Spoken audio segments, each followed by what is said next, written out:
English version, Mathematics Class 5, Chapter 2, Number 9.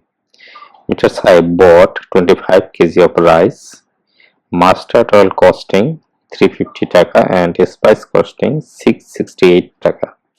The price of rice per kg was 72 taka. He gave the shopkeeper 3000. How much money did the shopkeeper return to him? It's a very tricky question. Let's see what is the rice price.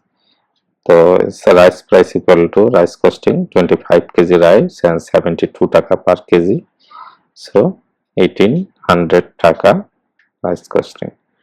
And so total costing, rice costing plus mustard oil costing plus spice costing 2818 taka. The shopkeeper returned 3000 minus 2818 taka equal to 182 taka. Answer 182 taka. Thank you.